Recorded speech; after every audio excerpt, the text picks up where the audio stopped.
मसाजिद चोरों का निशाना है। अब ये मसाजिद चोरों से महफूज नहीं रही।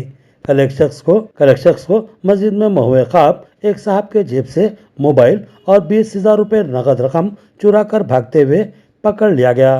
पहले तो इस शख्स ने चोरी करने से इनकार कर दिया, मगर सख्ती से बहस करने पर इसने मोबाइल और नकद रकम वापस कर दी। मजीद पूछताछ पर जो इंकशाफ हुआ वो हैरत अंगेज है।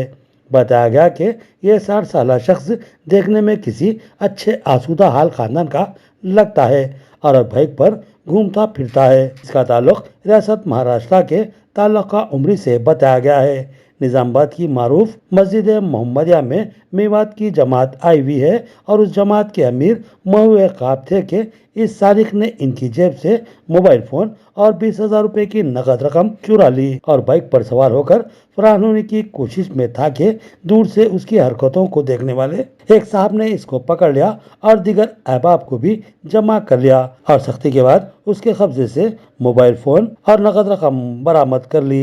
पूछताछ के दौरान मालूम हुआ कि इस शख्स ने इससे कबली चोरियों की मुतादिद वारदातें मुख्तलिफ मसाजिद में अंजाम दी। इसके अलावा इसने याकूब मस्जिद के इमाम मुफ्ती हामिद बेग का मोबाइल भी चुरा लिया था और इतवार के दिन फ्रूट मार्केट की मस्जिद अहले हदीस में भी चोरी की वारदात अंजाम दी थी और वो सीसीटीवी फुटेज में भी आ चुका था। इसके कब्जे से कई सेलफोन्स और रकम बरामद हुई। इसके पकड़े जाने की इत्तला मिलने पर इसका बेटा निजामाबाद पहुंचा और जिम्मेदारान से मिन्नत समाजत की और दोबारा इस तरह की वारदातों के इर्तिकाब न करने का तयखुन दिया, जिस पर मोहम्मद जमीर के जिम्मेदारान ने इस शख्स को छोड़ दिया, जो कि हैरत अंगेज बात है।